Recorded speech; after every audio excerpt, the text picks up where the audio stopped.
The crack of his hand against my cheek echoed through the nearly empty parking lot like a gunshot.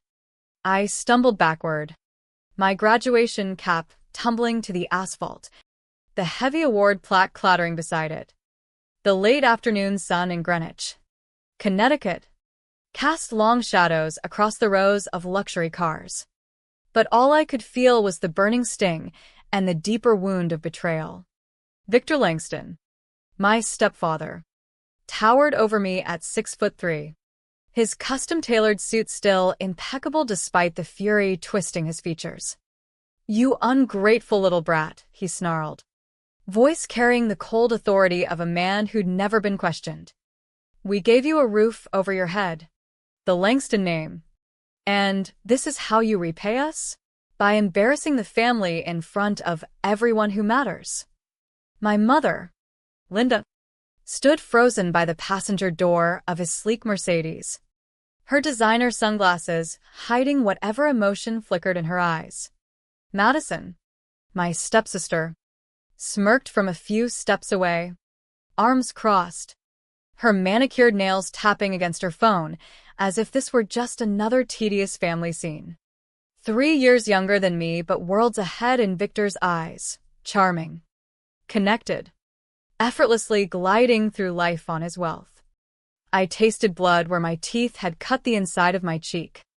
"You hit me," I whispered, the words hollow at first, then hardening. Victor adjusted his tie with deliberate calm. "Someone had to give you a reality check, Sophia.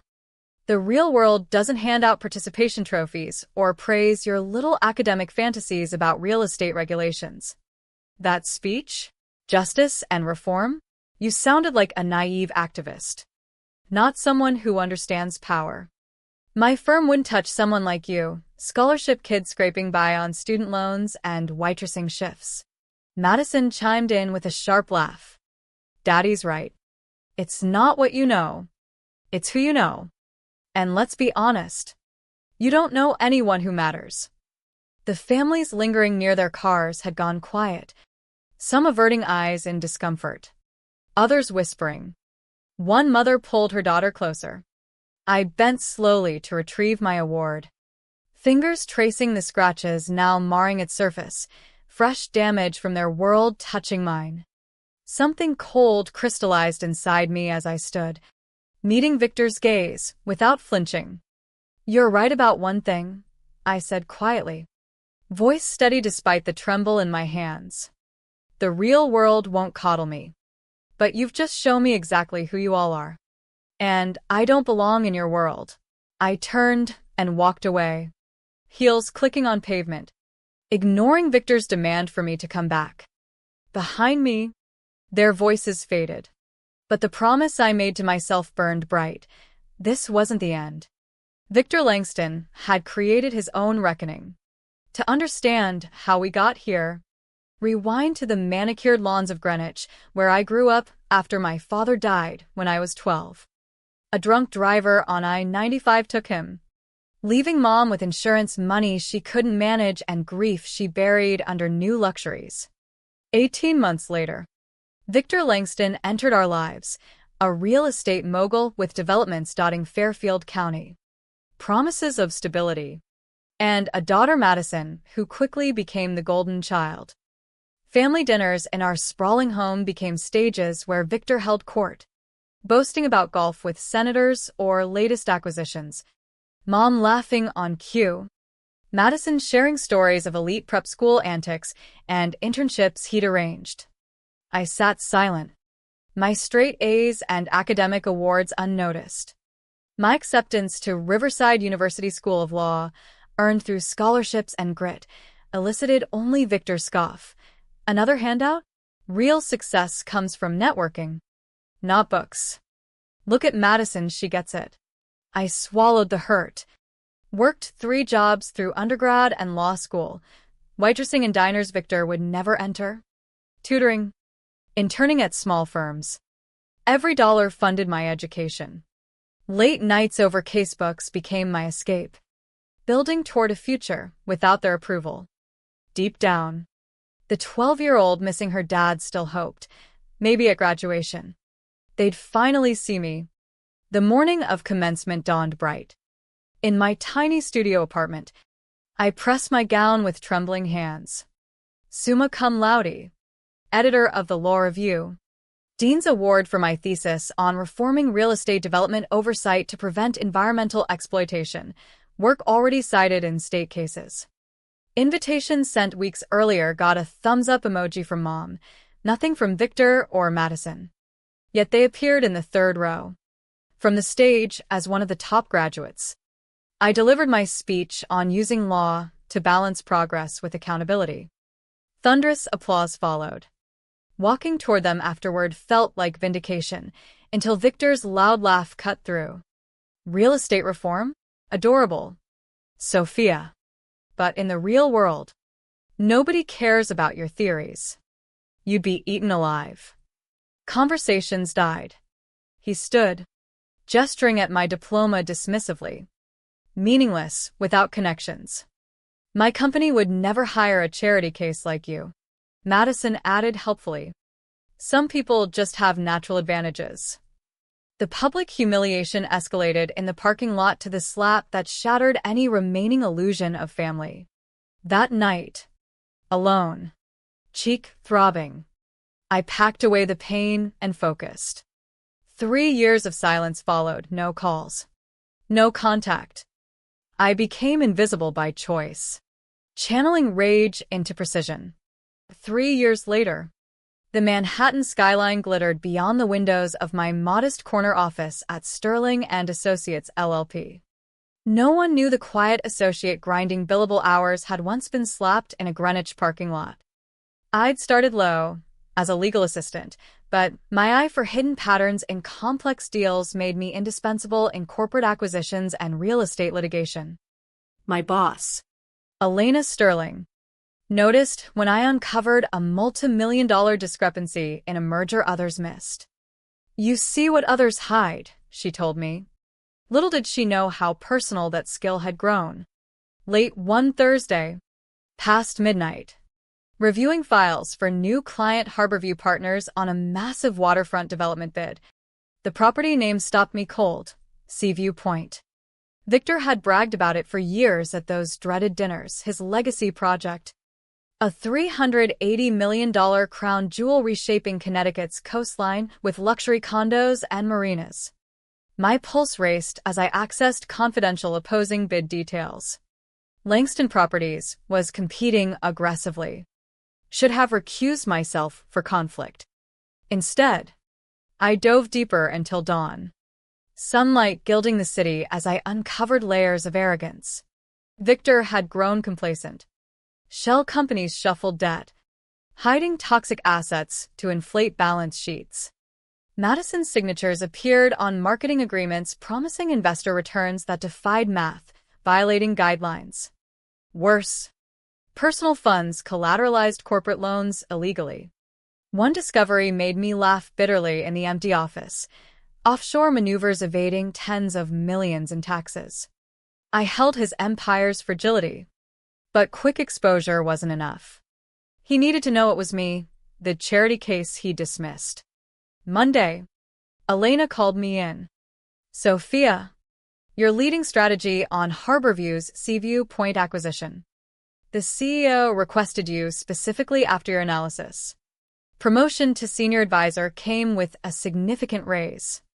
It's hostile. Langston doesn't know we're targeting them. We'll blindside at the State Development Commission hearing next month. Handle the connections?" I met her eyes.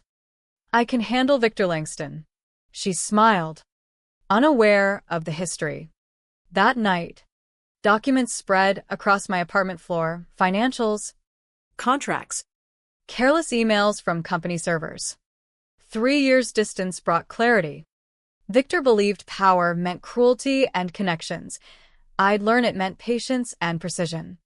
I built a war room mentally, outlining strategic leaks and evidence gathering without immediate annihilation. Over following weeks, anonymous tips reached journalists about Langston Properties' quarterly irregularities. First article in Financial Times triggered a 5% stock dip. Wall Street Journal followed on regulatory scrutiny. Another 8% drop. Bloomberg amplified, sending Victor into damage control on CNBC. Swagger cracking into fury. Baseless rumors. Complete transparency for decades. I watched from my desk, heart steady, remembering the slap. The hearing loomed. Victor would bring lawyers and politicians. Unknown to him, I'd met commission members privately with preliminary findings, priming questions. Witnesses, former employees silenced by NDAs now voidable, were lined up. A key recording from a New York investor meeting, one-party consent state, captured Victor promising to bury environmental reports and deliver impossible returns. Colleagues noticed my intensity. Junior analyst Marcus flagged deeper Cayman Islands tax evasion trails. It's bad. $45 million dodged. I added it strategically. Sarah, another associate, discovered Madison's Instagram posts boasting pre-sale returns guarantees to pension managers, securities fraud gold. We compiled meticulously. Pressure for falsified reports. Insider promises. This wasn't vengeance alone. It was justice. Exposing systemic harm to families, environment, investors. Doubts crept in, ethical lines, personal cost, but memories of the parking lot. Mom's silence. Madison's smile steeled me. Victor taught the real world was merciless. I'd play by rules he set, but with excellence. As hearing day approached, tension built. Elena reviewed final prep. This destroys more than the deal, his company. I thought of Mom's choices. Madison's cruelty. Victor's certainty I'd amount to nothing. I'm ready. The public hearing would be my stage, the underestimated girl stepping into the arena he'd claimed she'd never enter. The war room buzzed with focused energy. Whiteboards mapping timelines, flowcharts of shell entities, projections of financial fallout. My team of 12 analysts and lawyers dissected a decade of Langston Properties contracts, revealing patterns of deception Victor likely forgot. Complacency bred carelessness. Over-reliance on reputation shielded him until now. Madison's social media provided unwitting evidence. Yacht Party boasts of revolutionary campaigns guaranteeing 200% returns on unowned land, targeting teachers' pension funds. Insider trading layered onto fraud.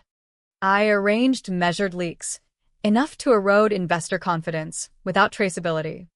Stock continued sliding. Victor's CNBC appearances grew defensive, face flushed. Internally, we prepared the comprehensive brief, nuclear option for the commission but deployed in phases for maximum pressure. Strategic erosion, not instant kill, I instructed Marcus. He questioned if it differed from annihilation. Annihilation is swift mercy. I want him feeling walls close slowly. Each late night reinforced purpose, transforming the girl slapped into dust into the woman wielding law as scalpel. Witness preparation consumed days. 3 ex-employees, fired for questioning ethics and gagged by NDAs, spoke eagerly once criminal elements voided protections, detailing coerced falsifications of impact studies. Environmental concerns buried for profit. The recording played repeatedly in our sessions, Victor's arrogant tone dismissing regulators, promising triple returns minimum, admitting plans to suppress reports post-ownership. Elena whistled hearing it. This ends him. Personal? She sensed it. Business, I replied. He taught me no coddling. Following his playbook. Final days blurred into 18-hour marathons. Nerves tested me, flashbacks to the slap. Mom's inaction. Would exposure heal, or just perpetuate cycles? Excellence became my anchor. Harborview's CEO trusted me fully. Commission primed. Victor's team oblivious to my role. Maximum impact required composure. The night before. Alone. I held my framed graduation photo, the scratched award symbolizing origin of resolve. Pain forged precision. Humiliation birthed patience. The Connecticut State Development Commission hearing room overflowed, reporters from major outlets crowding for the deal of the decade. Seaview Point would reshape coastlines. I adjusted my navy suit outside grand doors, the costliest item I'd bought myself. Through glass. Victor sat confident at respondent table, Rolex checking as if routine. No clue opposing counsel was me. Elena beside me. Born ready? I nodded, pushing doors open. Silence fell. Victor's gaze locked. Confusion. Recognition. Disbelief. The scholarship girl he'd slapped entered as lead counsel. We seated at plaintiff's table. His face paled. Jaw twitching. Madison typed frantically. Likely discovering my rise. Bailiff called order. Opening statements. Victor's attorney lauded Langston as pillar of progress. I waited. Then stood. Commissioner. Members, I'm Sophia Bennett, representing Harborview Partners. Mr. Langston's pillar rests on fraud. Objections flew. I presented Exhibit A, blown-up charts of $280 million asset misrepresentations. Commission leaned in.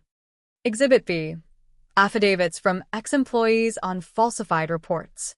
Victor whispered furiously. Exhibit C, Madison's marketing promising impossible returns to pensions. She whitened. Finally, the recording. Victor's voice filled room admitting buried reports. Regulator deception. Chaos erupted post-playback. Setup. Vendetta. Victor shouted. Commissioner rebuked. Is that your voice? He faltered. I continued. Tax evasion evidence forwarded to feds, $45 million offshore. Back doors opened. FBI agents entered. Badges flashing. Mr. Langston. We need to speak.